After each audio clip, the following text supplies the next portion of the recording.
Hey everybody, it's Savannah Taylor, the Gardenista, your kitchen garden coach. Welcome back to my classroom.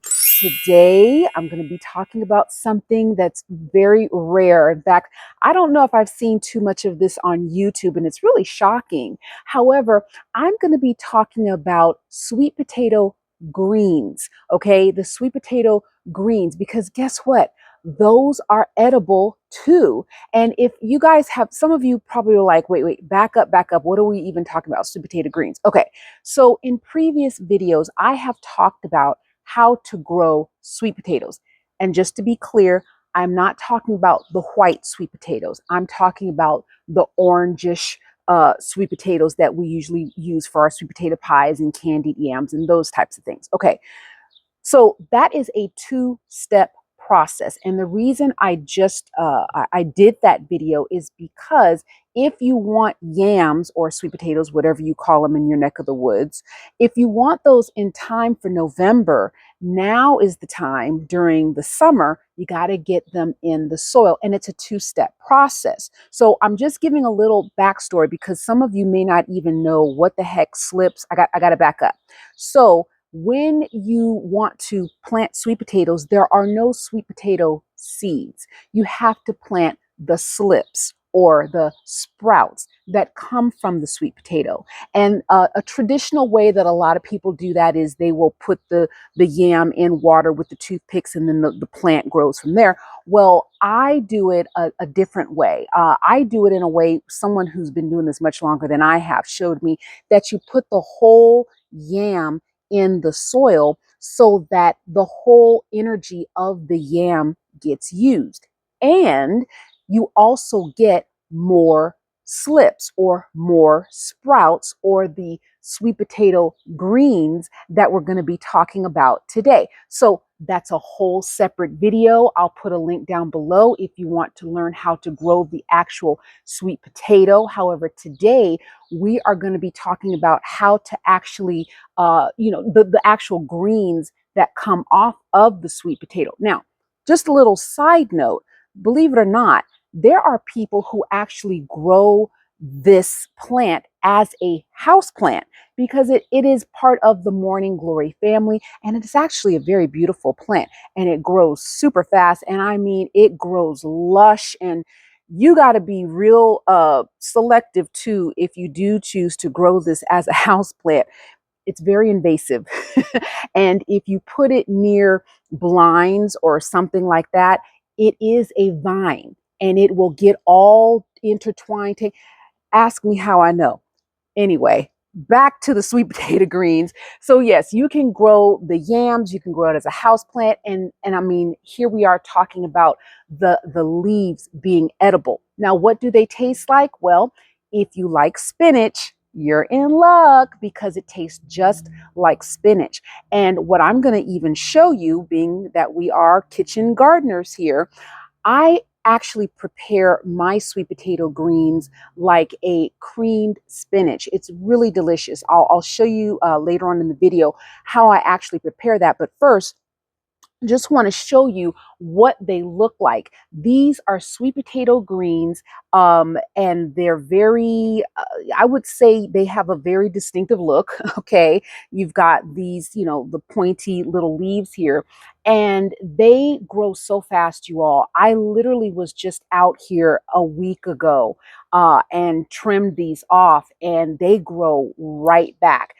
Here's a great thing about this. Now, spinach, if you do love spinach, can't really grow it in hot weather. Can't grow spinach.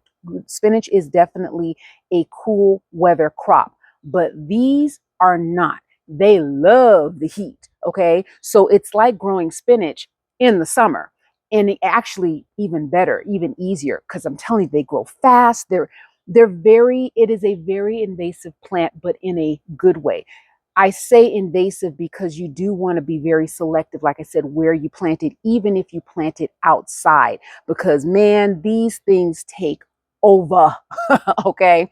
So here is how you do it. You literally take the sweet potato, the green leaf vine here, and you just take some nice clean shears. I always advise use nice clean shears. anytime, because you don't want to spread disease. And I won't get off into that. I have a whole other video on that. But take some clean shears and you snip it right at the base of the plant. And even though it's your area is going to look kind of bare when you're done, honey, don't even worry about it. It grows back so fast. I'm not even exaggerating. So, and I'm only going to clip off some just to show you how I prepare a little bit, because there's plenty here. You can definitely reap a harvest of these. And I have some more even in another area that I'm not even going to use. And these things grow so quickly. Now, just to be clear, I have planted some actual sweet potatoes and the vines grow the exact same way, but I don't want to harvest those because I need those to actually feed the tubers or the yams that are growing underneath the soil. And the way I'll know that those are ready to harvest is when the leaves die back. They turn brown, they die back because the yams have literally taken all the energy from the leaves, and that lets you know that they're ready. So I don't want to harvest the sweet potato leaves from those. I just want to harvest them from the yams where I get the slips from, okay, if that makes sense. Because these aren't going to grow more sweet potatoes, these are just going to grow more leaves. So once you've clipped the vine, it's going to look like this. You know, I'm going to clip all the leaves off of the vine. Now, I know the stems may look a little unappetizing to some of you, but I'm going to tell you this, and you can trim the stem part down if you want to. However, they cook down so tender that you're not tasting stem, okay, like you would in some other vegetables. So if you leave a little extra stem on there, you'll be fine.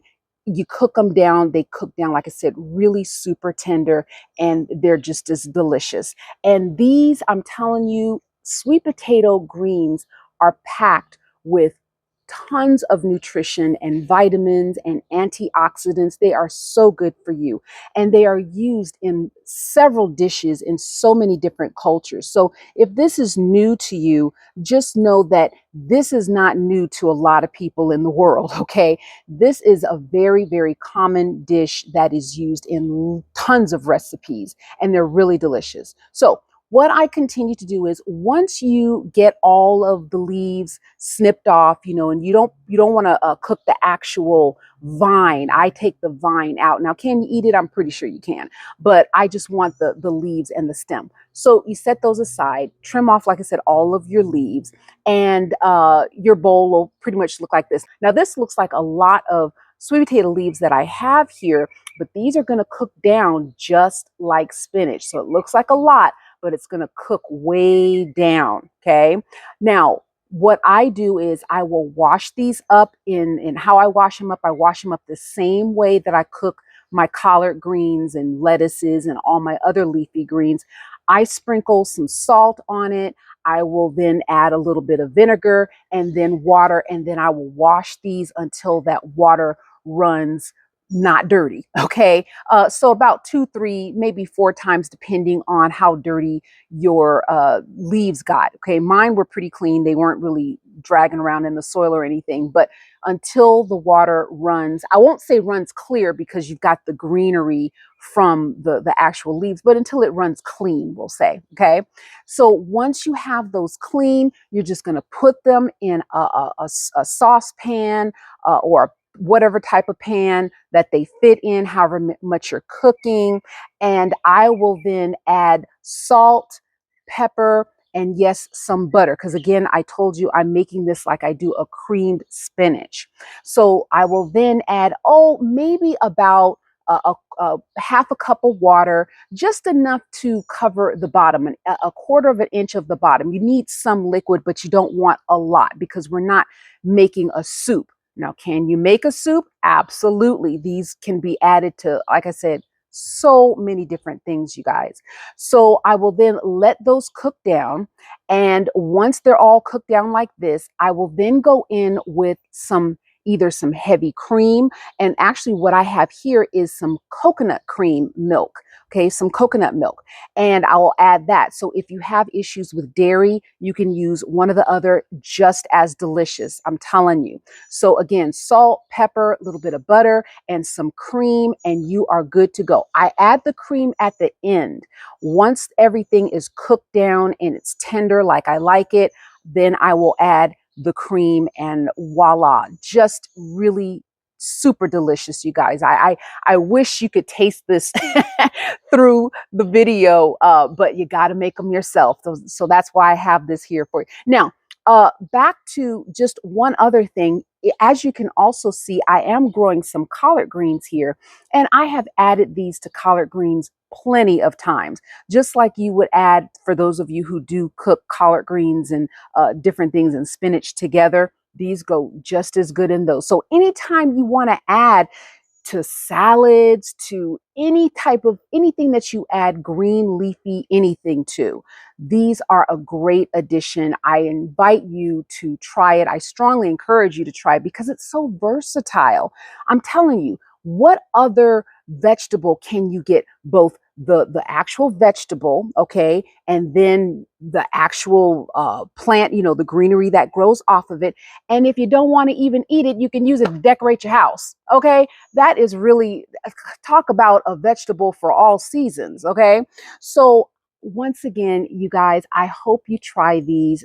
If you have any questions about what we've covered, because I know this is, like I said, this is a very unusual vegetable that I'm talking about today. I don't really see a whole lot of people on YouTube talking about it, but that's why I wanted to do it, because we don't want to miss out on nothing that's edible in our garden, especially something that grows fast like this, that's super nutritious like this, and it tastes good, right? So definitely give these a try. If you have, I would say, 3 to 4 more months of warm weather, including warm weather at night. And when I say warm weather at night, I mean at least above 60, 65 degrees. You're good to go to try these. Just make sure also that when you start these, you want to start with an organic yam. Now, you might be able to be lucky if you just bought some yams and it's already sprouting. You're good to go. I just say make sure it's organic, because sometimes the stores will spray them with what's called inhibitors, and then they won't sprout, and then you're not going to get these types of leaves. So I just, if you can get an organic one, and go ahead and put it right on in the soil. And in about, I would say, 2 weeks, you're going to start seeing little sprouts coming up from the yam. And don't be discouraged if you don't see anything for, say, 3 weeks, because sometimes the roots start going down and then they'll come up and around the yam. Okay. But baby, when they start coming, whoo, they start coming. So get ready, get ready, get ready. And I would say get maybe 3 or 4 yams, just so that you can have a nice big harvest. And also, if you do want to grow some actual yams, you have enough slips to start that, because you're going to get so many slips from these.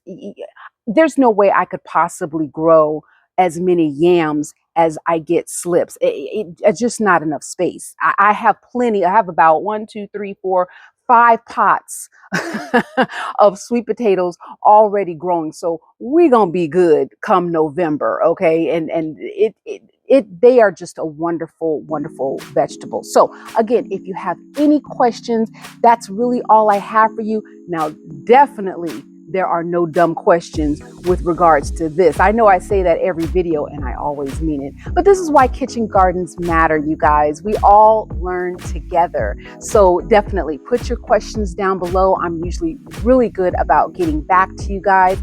And until we grow something else, I'll see you next time. Bye.